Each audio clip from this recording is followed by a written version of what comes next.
Olá, pessoal. Professora Vanessa Anguinoni mais uma vez por aqui. Como combinado, né, falamos essa semana já sobre ansiedade, os conceitos, quais são os transtornos que mais acometem, e falamos do eixo HPA, ou o eixo hipotálamo-pituitário-adrenal, também pode ser chamado eixo hipotálamo-hipófise adrenal, falando bastante sobre o papel do cortisol e do estresse na ansiedade. Então, a segunda aula, agora nós vamos falar sobre os neurotransmissores que estão envolvidos. Então, quais são essas substâncias do nosso cérebro que estão em baixa ou que estão em alta e causam esse desequilíbrio entre os neurotransmissores e, por consequência, acabam causando a ansiedade. Então, vamos lá.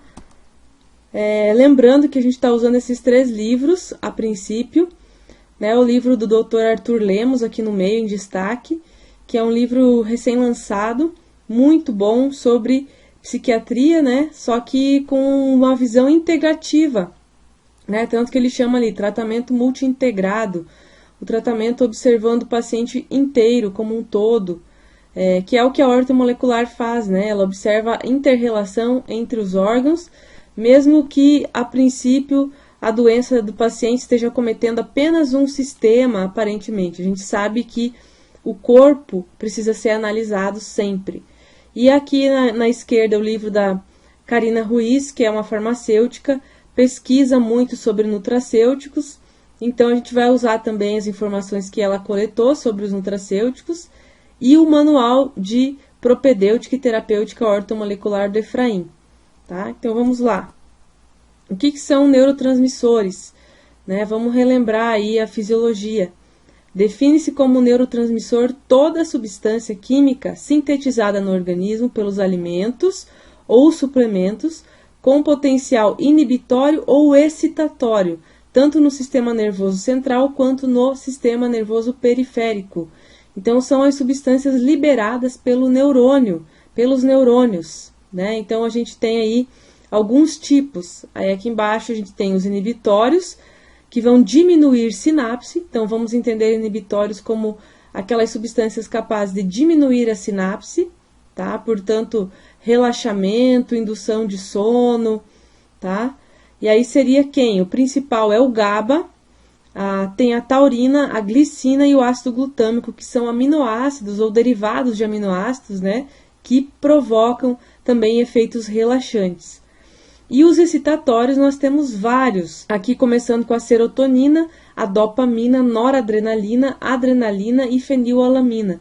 E a gente pode ainda lembrar do glutamato, tá? Que nós vamos falar dele mais pra frente aqui, que ele está envolvido também na ansiedade. Vamos para essa parte de baixo aqui, né? Então, a maior parte das deficiências dos neurotransmissores pode ser clinicamente identificada por questionários e anamneses. Então, assim, a gente vai até falar que existe como dosar a serotonina no sangue, mas nada melhor do que uma boa investigação clínica através de perguntas para você identificar e também através de sinais, por exemplo, obesidade, fadiga. Então, algumas coisas que a gente consegue perceber, a gente vai colocar aqui para identificar a ansiedade, muito mais do que realizar um exame.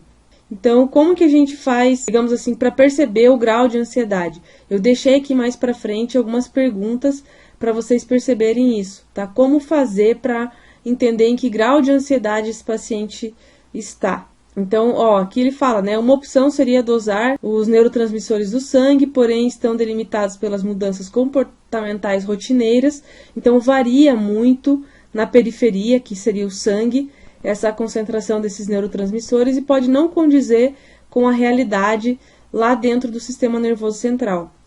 Laboratorialmente, uma das grandes opções é o nível de serotonina na urina, que nos indica o grau de uso ou deficiência dentro do organismo. Vamos então ao primeiro neurotransmissor aqui que a gente vai conversar, que é o GABA, que é o gama-aminobutírico, tá? A gente abrevia e chama de GABA, que é o neurotransmissor que, quando está deficiente, deixa alguns sintomas. Por quê? Porque ele é o principal neurotransmissor do relaxamento e da indução do sono, e também da tranquilidade. Então, como que sinais e sintomas que o paciente que tem ansiedade pode apresentar por falta do GABA. Irritabilidade, ansiedade, angústia, intolerância com as situações, agressividade, alteração do sono, desejo de comer carboidratos e alterações de humor, né? A gente viu aqui alguns sintomas que vamos investigar depois e perceber se o nosso paciente tem uma tendência a ter baixa de GABA. O que eu acho legal nesse slide ainda que eu deixei para vocês? Eu estou mostrando aqui qual é a síntese do GABA, como que o nosso organismo constrói a molécula de GABA. Por que eu estou mostrando isso, gente? Porque a gente pode otimizar a síntese do GABA no nosso paciente.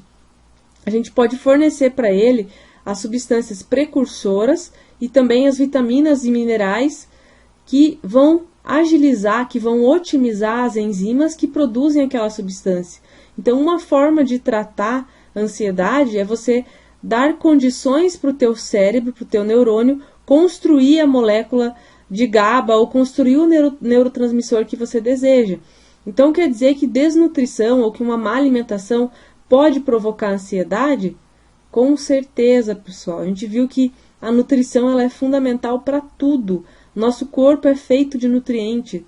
Da onde que meu organismo vai conseguir construir um GABA, lá uma molécula de serotonina, uma molécula de NOR, se eu não estiver ingerindo os precursores, se eu não tiver vitaminas suficientes, minerais, tá? Então, aqui ao lado, a gente está vendo aqui a síntese da taurina, que vai dar origem, na verdade, ao GABA. Então, a gente pode usar, inclusive, o consumo da taurina como um precursor, tá? Então, a síntese da taurina ativa GABA e inibe dopamina e NOR e adrenalina. Então, vai minimizar aí o efeito dos estimulantes e vai otimizar o efeito do GABA.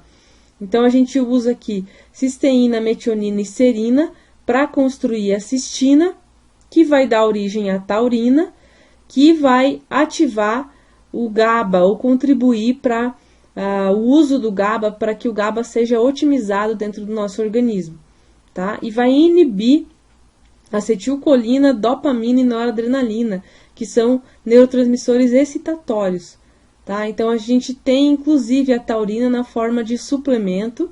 Ela tem outras funções, tem funções musculares muito interessantes. Então, por isso, até você encontra o pessoal da academia usando taurina, né? O pessoal que gosta de malhar. Para eu investigar se o meu paciente tem deficiência e quão grave é essa deficiência, eu faço essas perguntas aqui. Então, o questionário de deficiência de GABA. Então, apresenta irritabilidade. Aí, N sendo nunca, R raramente, O ocasionalmente e F frequentemente. Aí eu vou fazer um X ali conforme a resposta do meu paciente. Apresenta impaciência, apresenta agressividade, intolerância, vontade de comer carboidratos, alteração do sono, compulsão alimentar em geral. Aí eu vou colocar o xizinho aí no que ele me responder, para eu poder observar se realmente é ansioso e qual é o grau, né, de ansiedade. Outro neurotransmissor que está envolvido na ansiedade, que também está baixo, é a serotonina, tá? Então, aqui, olha na esquerda aqui, a gente está falando da síntese da serotonina, que também é muito importante compreender a síntese. Isso aqui é bioquímica, né, pessoal? A gente, na graduação, a gente deveria aprofundar a bioquímica nesse sentido, de ver como se constrói as moléculas, como a gente pode otimizar, e a gente vê muito metabolismo, né, de carboidrato, de ácido graxo, de proteína, e essas coisas que são totalmente importantes, que são vinculadas ao dia a dia e às doenças, a gente muitas vezes não vê. Então, eu deixei aqui do lado para vocês verem como que se constrói uma serotonina, o que o corpo precisa. Ele precisa de um aminoácido chamado triptofano, né? L-triptofano, ainda tem isomeria, né? Então, ele precisa do L-triptofano, vai dar origem, através de uma enzima, ao 5-hidroxitriptofano, e aí, para essa enzima funcionar, estão vendo ali em azul? Precisa de vitamina B6, que é a piridoxina, e precisa de magnésio, tá? Para transformar esse 5-hidroxitriptofano em serotonina, eu preciso de B6 e de magnésio de novo, como cofator da minha enzima, tá? E aí eu tenho, então, a serotonina, veja que a gente tem duas flechinhas. A flechinha da esquerda, a gente vai formar uma nova substância que vai atuar na glândula pineal, vai sofrer mais duas transformações aqui e vai dar origem a uma substância chamada melatonina. Você já ouviu falar da melatonina? Ela está muito em alta nesses últimos meses, nesses últimos anos, na verdade. Então, a melatonina é uma substância responsável pelo sono REM, pelo sono profundo, né? A gente pode pensar em fazer uma semana dessas também sobre insônia, para a gente discutir essa questão do sono profundo, quais são as fases do sono. E a melatonina, então, é fundamental para você ir para aquele sono reparador, para você não ficar despertando durante a noite e para você dormir como a gente diz assim, né, um sono profundo e um sono reparador. Você não conhece muitas pessoas que dormem uma noite inteira, até mais do que 8 horas, e acordam cansados, com fadiga, como se não tivesse dormido? Essa pessoa provavelmente tem deficiência de melatonina e pode ter também deficiência de serotonina. Essa que é a questão. Se eu tenho deficiência de serotonina, como eu vou construir a melatonina? Tá? Mesmo que o meu quarto seja totalmente escuro, porque como que o meu corpo entende que é o momento de transformar a serotonina em melatonina? Com a escuridão, a hora que a gente deita, apaga as luzes, fica em silêncio, começa então a produção da melatonina. Por isso que não é interessante para quem tem insônia ou ansiedade deixar luzes dentro do quarto, seja aquela luz do celular. O quarto tem que estar escuro para você otimizar essa transformação de serotonina em melatonina. Tá? Então, falta serotonina, né? Existe um déficit de serotonina na ansiedade. Outro caminho aqui da flechinha da direita é o caminho onde vai para a enzima MAO, que é aquela que degrada a serotonina. Então, a serotonina vai ser utilizada, digamos assim, no meu organismo. Assim que eu utilizar, ela vai ser degradada pela enzima MAO.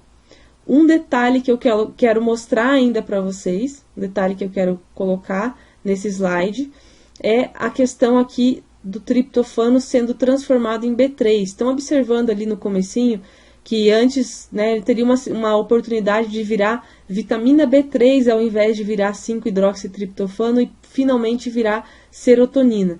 Então, o que acontece, pessoal? Se você tiver deficiência no teu organismo de vitamina B3, você pode perder esse triptofano, ao invés de ele virar serotonina, ele ser desviado pelo teu organismo para construir B3. Por quê? Porque a B3 ela é o NAD, é a niacina. Você lembra do NAD lá do ciclo de Krebs? Vocês que são da área da saúde? É uma molécula importantíssima para a produção de energia, para tirar a energia dos carboidratos, enfim, para fazer a energia ser produzida na célula. Então, se você não tiver B3 suficiente, você pode ter uma baixa de serotonina, porque o teu organismo vai priorizar a produção energética, porque sem energia a gente não sobrevive, sem ATP a gente não consegue viver. Então, o corpo prioriza.